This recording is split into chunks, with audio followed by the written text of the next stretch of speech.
come here often. I don't know what you did, but you just released a source flood. I thought I'd come and see what all the fuss was about. Should have known you were getting yourself into trouble. Looks like the big moment has finally arrived. I will do everything I can to support you, Godwoken. I will pray for you. I think you'll need it. Don't underestimate the power of true prayer. This is a place of incredible power where a single prayer holds the weight of thousands. Your heart and soul will fill as quickly as they're drained. Consider it a taste of your divine future. Prayer will enrich you, and your disciples will empower you, strengthen you, and trust you in all ways to do only what is right. Of course, it's up to you whether or not to listen. I know how I'd respond, but you do you. Malady wearily chuckles to herself, then bows her head in a show of unexpected but sincere reverence. Looks like my investment's paid off after all. I need worship, only one divine, and I believe he stands before me now. You've shown me kindness in the face of my sins. My worship is the least I can offer. I've always preferred to be the one reaping the attention, but you've turned the tables. I suppose it's only right, seeing as how a new divinity may stand before me. Now go. Rivellon needs a new divine.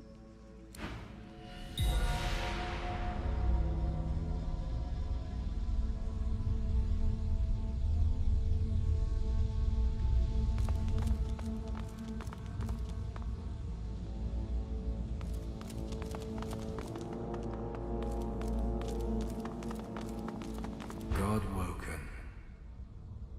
Dallas told me about you. You must be as hard as diamonds and twice as bright to have come so far. Your divine welcomes you. Surprise! Lucian frowns at the figure, then bestows a benevolent smile upon you. All that you know of him flashes across the panorama of your mind. You open your mouth to speak. I underestimated you, Godwoken. You have proven to be a formidable foe. You have my respect. Respect, indeed. Lucian's gaze rests upon you and goes through you. He takes your measure entirely. Lucian, we should tell the Godwoken the truth. Yes, I agree. It is time we dropped our masks. Dallas nods, then reaches for the sides of her head.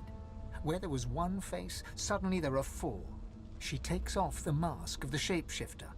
A skull is revealed, bejeweled and ancient as the void. I am eternal. Surprise, surprise. Fear not, Godwoken. Dallas is on the side of all that is good. She is helping me rid Rivellon of the influence of the Source. Listen to her. I shall tell you the tale as I told it to Lucian. Long ago, the scholar Fane discovered that the veil between the world and the void was made of Source. Our 7 lords desired this power. Of course. Silence, slave. Our king forbade the 7 to reach for this power, but they didn't listen. Instead, they rebelled and sent the king and his people into the void. With the Source, they stole from the veil. The 7 created the races so they would have worshippers. During their lives, worshippers collect Source. When they die, the gods feed from them. It's an ingenious system. Our souls are nothing but vats for the Source-hungry gods. The 7 made a mistake. By taking its source, they tore a hole in the veil, and it is through this hole that the void finds its way into our world. The 7's lust for power let in the void. Our goal is to close the hole they created, to restore the Source to the veil. When we are done, there shall be no more Source in the world. No more gods, no more worship, no more war, no more chaos, no more demons, no more Voidwoken. Rivellon will have peace at last. My people cannot be allowed to return from the void. They are tarnished. They are Voidwoken. They can only bring chaos and death and... There is more, but she hesitates to share it. Then she decides that she must. I was but a child when the war started. The king, in his fury, separated my family and scattered us across the world to be entombed. He did this because it was my father who gave the Seven the secret of the Veil, against the king's explicit instructions. Ironically, the king's punishment is what saved me from the Void. Only a very few Eternals escaped banishment. Myself, my mother, and Thane. Yes, Thane is my father. What? No. It can't be. Everything Dallas did. It was all... Everything I did to fix your mistake. Our people. Every purged sorcerer. Every dead magister. All those weeping families. They're on your head, father. And now, in my mother's name and my own, I take my revenge on the king and the Seven. And to you, father, I offer the opportunity to atone for your sins. Did you even look for me, father? Dallas, control your emotions. Our purpose transcends your personal wounds. You are right. Dallas has her reasons, as you can see. I seek peace for Rivellon, and for myself. Her ambitions align with my own, and I always believed the goal justifies the means. During the war, the real Dallas found my tomb. I took her place and quickly realized that Lucian was the key to my vengeance. And I was the key to the salvation of Rivellon. While Dallas sought the Eterran, I started draining the gods of their source. Slurp, slurp, slurp. One more word from you and I shall use the leash. I had to hide from the gods. So I had the walls of this crypt equipped with tenebrium and protections put in place. It worked. Everyone, even the gods, thought me dead. As divine, I was created, empowered to stop the void. I was the avatar of the Seven, their strength and their weakness. My bond to them allowed me to drain them of their source. Indirectly. And when the Death Fog was unleashed, many elves died. With fewer elves to worship him, Tyr Sandilius weakened. This gave the God King his first real foothold back in the world. To strengthen himself, he sent his Voidwoken, the remnants of my people, to hunt down the sorcerers seeking to reclaim their source. We turned the appearance of Voidwoken to our advantage. To fix the Veil, all source needs to be removed from the world. Blaming the sorcerers for Voidwoken made them easier to capture. The Eterran now contains almost all of the source the Seven stole. Soon, we will be able to heal the Veil. The Void shall be banished, and I, Lucian the Divine, shall return from the dead. A false divine, of course. I shall have no power. But the world will not know this. I shall demand peace, and we shall have it. The plan is almost complete. We have made so many sacrifices, Godwoken. All of us. Of ourselves and those we love. One last sacrifice is required. For the future of Rivellon. You must surrender your source. Decide. Be the true hero and give up your source, or be forced to submit. Like a coward. Like a slave. There is no other way. The source of the world is required to close the veil. All of the source. We only lack yours.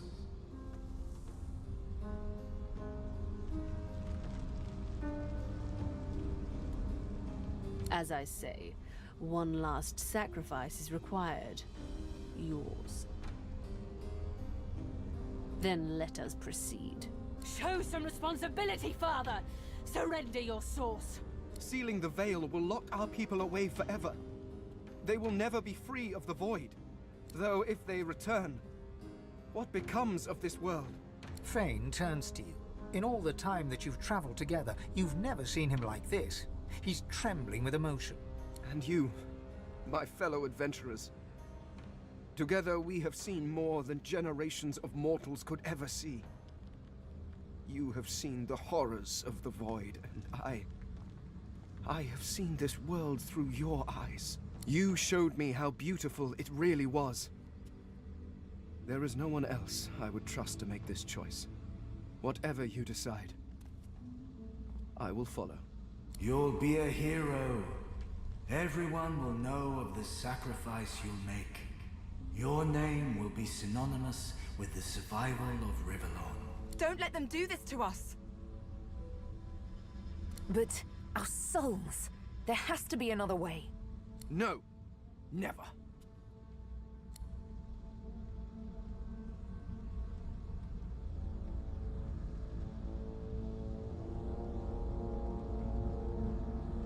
Good. Yes, very. She raises what looks like a leash. A chuckle emerges from beneath the cloaked figure's hood. The chuckle becomes a guffaw, booming and hateful. Dallas. Surprise, surprise, surprise. How? What? The leash is cut!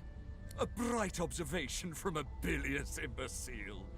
You know people often become sloppy when they're close to achieving their dream. You left the leashing wand next to me, you stupid maggot.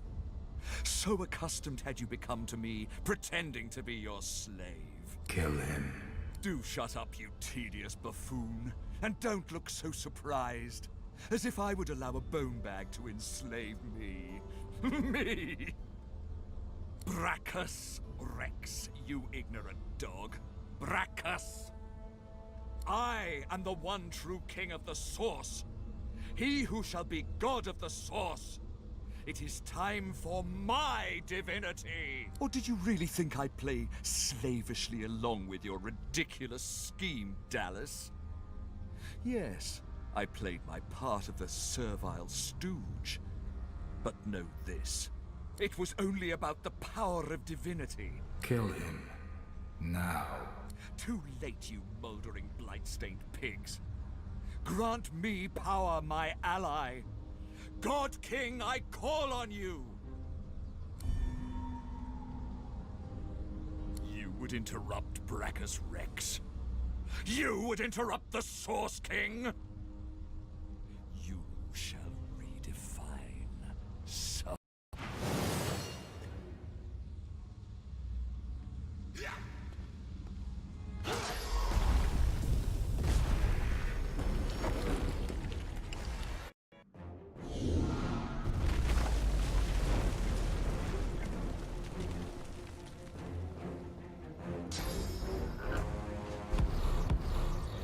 My ally sends me a pet. What if ruling the world with a bloody fist can be lonely? I needed a companion. Come to your father, my pretty thing. Come to the Source King.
Rex, the Sword King of Legend, lies dead once more, perhaps even for good. Darius groans and looks to you with weakened eyes.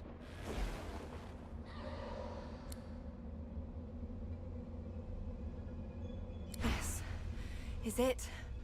I can hardly believe it. She casts her gaze around the crypt in awe.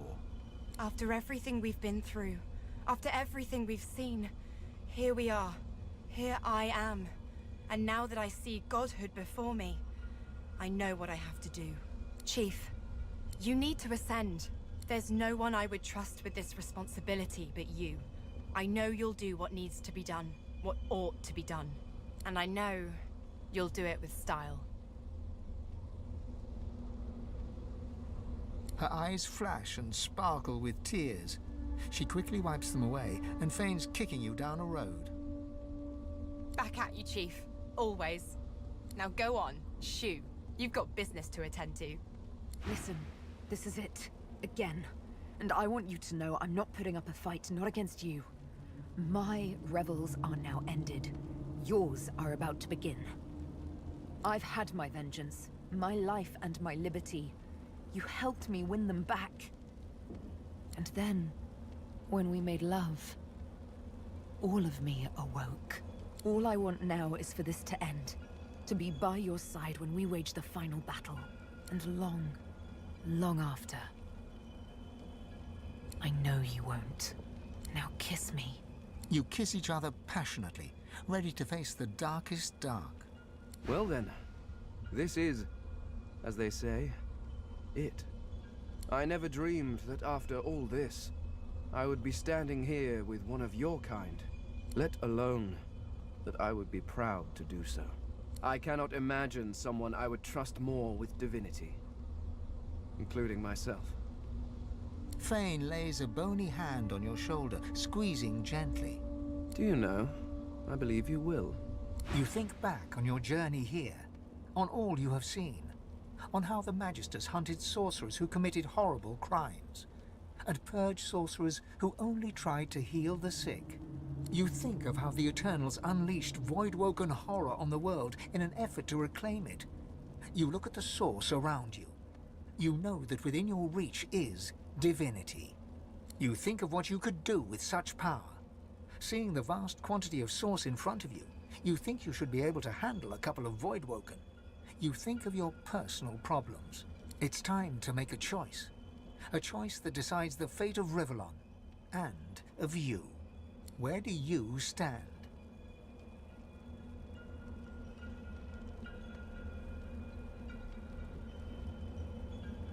After all that you have been through, and all that you have done, all that you have become, the Aetheran lies in front of you. Divinity is yours to take, or to sacrifice. What you do next decides your own fate, and the future of the world. What shall you do with divinity?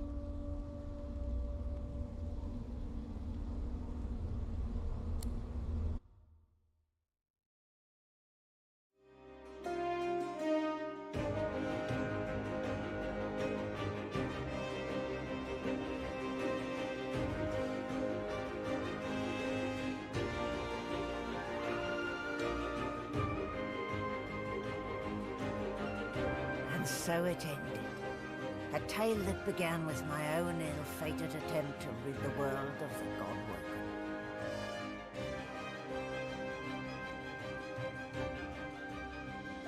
When the dust settled, no new divine had risen.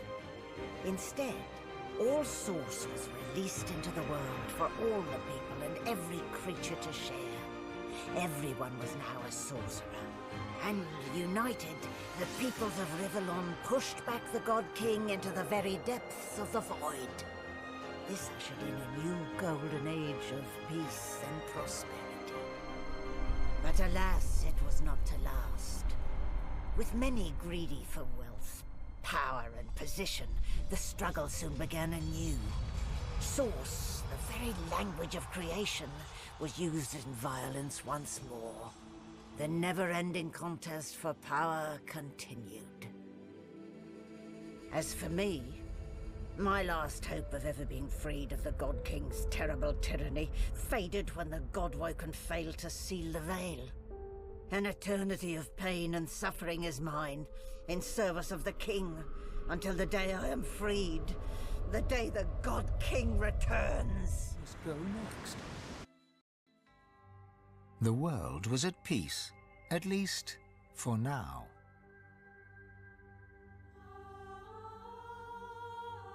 With its significance as the seat of divinity diminished, Arx fell into decline, and within 7 generations had emptied.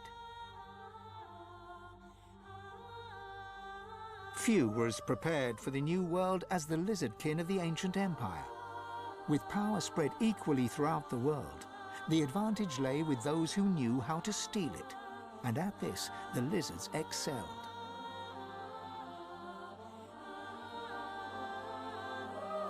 Justinia returned to her throne. Under her rule, the Dwarven kingdom prospered, until 2 years later a jealous lover stabbed her in the heart with a mutton fork.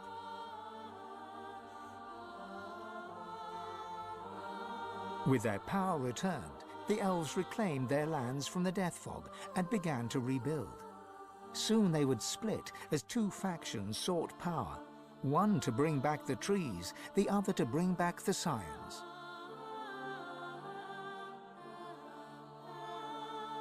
A dwarven joke did the rounds. It ends with the punchline, "So Lucian dropped the Death Fog on them again."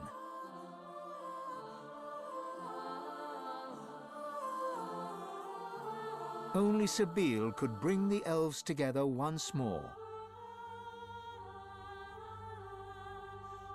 And in a dark forest on the far side of a desert, well beyond the high seas, the Black Ring came together once more.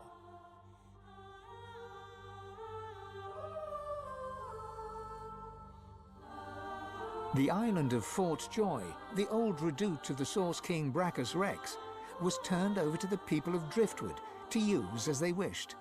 They turned it into a holiday resort. Reaper's Coast prospered.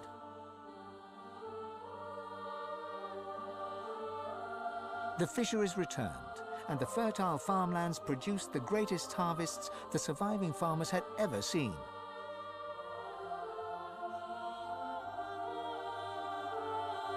Blood Moon Island became particularly fecund, its soil producing the greatest crops. A particularly crimson-fleshed orange grown on the island became a delicacy across half the world.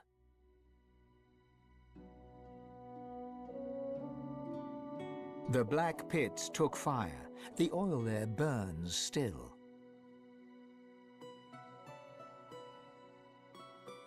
Driftwood became a centre of industry, trade and transport.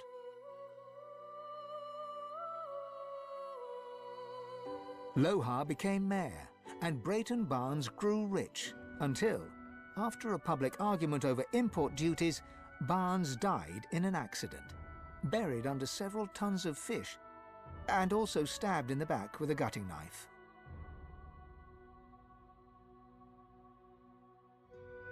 After a long and harrowing journey, Lovric the Waiter arrived in Sicile, where he opened a tavern. The meaty stew became famed almost as much for its food as it was for its greasy, abusive owner.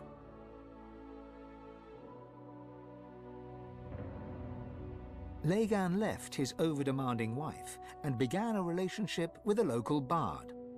In the spirit of loving generosity, he returned the ring to his now ex-wife. In a fit of rage, she threw it into the sea.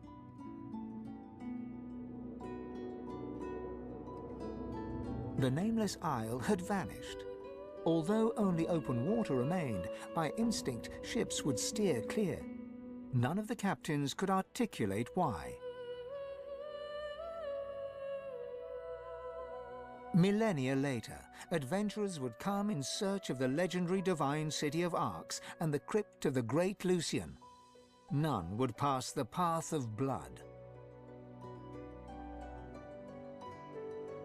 Sir Gareth thanked the surviving Seekers for their service and gave them their freedom. Disillusioned with the rising chaos, he set out alone to find a new purpose. He would never stop seeking.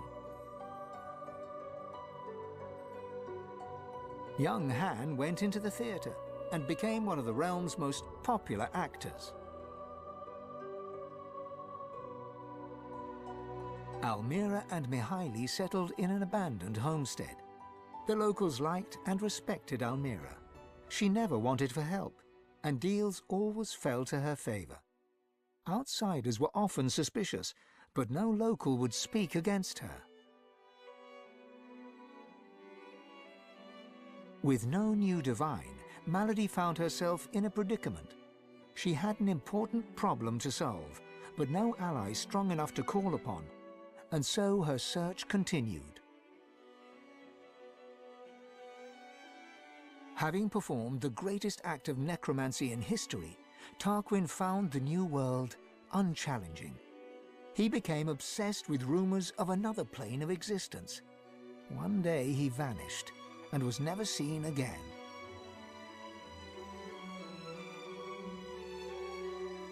With the source released to the world, Ahu the wizard spent more and more time as a cat.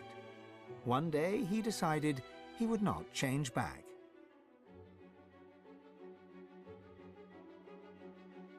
With Amadia silent, the priestess Gratiana left the swamps and re-entered the world. With more undead than ever before, she founded an abbey in the Dragonspine Mountains, offering them shelter from hatred and fear.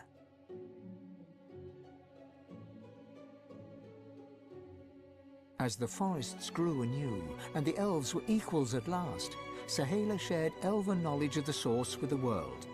But some elves disagreed and plotted against her. The mother would have to choose sides. Chief amongst her opponents was Tova, Sahela's own mother.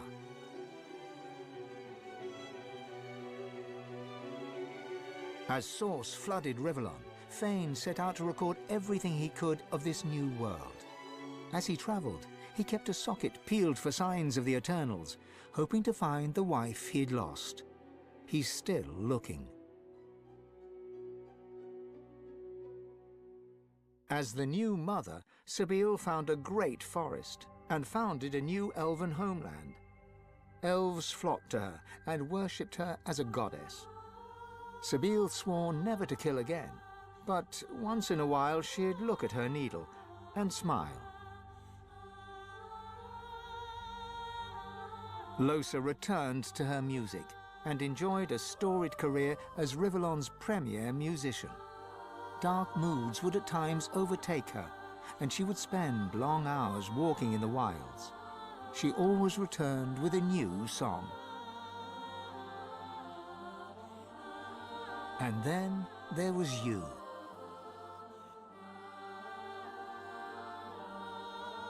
You returned to the world a sorcerer among many. Your future was yours to decide. Did you accept your new status with humility? Only you know the truth. Only you know if you atone for your sins.